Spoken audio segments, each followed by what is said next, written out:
செவ்வாய் தோஷம் ரொம்ப அழகாக கேட்குறாங்க பாருங்கள். கேள்வி பதில் கேட்க கேள்வி வந்து ஸ்ட்ராங்காக கேட்குறாங்க. கொஞ்சம் நாலேஜ் இருந்தால் தான் அது கேட்க முடியும்.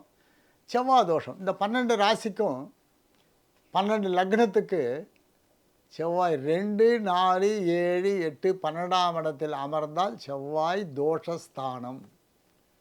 எந்த லக்னத்துக்கு வேணால் வேணும், மேஷ லக்னம், ரிஷப லக்னம், மிதுன லக்னம்னு இல்லை. 12 லக்னத்துக்கும் 2ஆம் இடம், 4ஆம் இடம், 7ஆம் இடம், 8ஆம் இடம், 12ஆம் இடம், அந்த இடத்துக்குள்ள போய் அங்காரகன்ற செவ்வாய், குஜன்னு பேர், செவ்வாய்னு பேர், அங்காரகன்னு பேர். அவர் புறக்கச்சே போய் உட்காந்துட்டார்னா அதன் பேர் செவ்வாய் தோஷஸ்தானம். உடனே செவ்வாய் தோஷம்னு சொல்லிடுறதில்லை. குரு பகவான் சேர்க்கை பார்வையால், சுக்கிரன் சேர்க்கை பார்வையால், சந்திரன் சேர்க்கை பார்வையால் செவ்வாய் தோஷம் நிவர்த்தி ஆகிடும். இப்போ செவ்வாய்க்கு சொந்த வீடு மேஷ ராசி, விருச்சிக ராசி. அங்கே அவர் தோஷப்பட்டிருந்தால் நிவர்த்தி ஆகிடும். கடக ராசியிலும் மகர ராசி, கடகத்தில் நீச்சப்படுறார், மகரத்தில் உச்சப்படுறார், அங்கேருந்து தோஷப்பட்டால் நிவர்த்தி ஆகிடும். ஒரு ஜாதகத்தில் செவ்வாய் 16 வகையில் நிவர்த்தி ஆகிடும். இப்போ செவ்வாய் இந்த இடத்துல இருக்காருன்னு உடனே செவ்வாய் தோஷம்னு சொல்லியிருந்தேன். நிறைய பேர் நம்மக்கிட்ட ஜாதகம் பார்த்துச்சு, இந்த பெண்ணுக்கு செவ்வாய் தோஷம் இருக்குன்னுவாங்க. நான் இல்லைன்னு எழுதி அனுப்புவேன். ஏன்னு கேட்பாங்க. அதுக்கு பதில் 16 வகையில் நிவர்த்தி ஆகிடும்.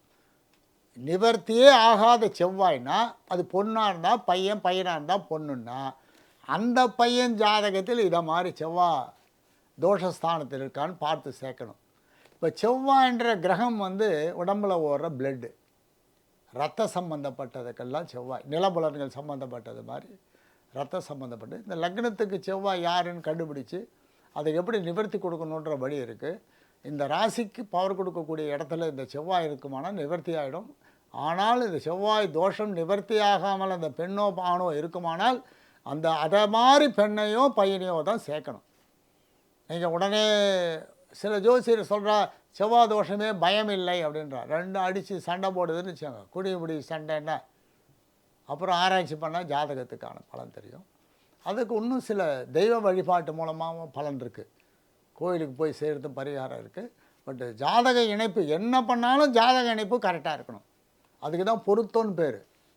பொருந்துகின்ற ஜாதகத்தை வந்து சேர்த்துட்டோம்னாக்கா அந்த செவ்வாய் தோஷம் ஆட்டோமேட்டிக்காக சரியாக போயிடும். 30 வயசுக்கு மேலே தானாக சரியாக போயிடும் சில பேர் சொல்கிறாங்க. அப்படிலாம் சரியாகாது, சேர்ப்பதன் மூலமாக தான் சரியாகும். அதனால் செவ்வாய் தோஷம் இருக்கிற ஜாதகம் முதல்ல இந்த செவ்வாய் தோஷம் இருக்கான்னு செக் பண்ணிக்கோங்க. அப்படி இருக்குமானால் பொண்ணு ஜாதகமோ பையன் ஜாதகத்தையோ கரெக்டாக பார்த்து சேர்த்துக்கிட்டா பிரச்சனை வராது, கவலைப்பட வேண்டிய அவசியம் இல்லை.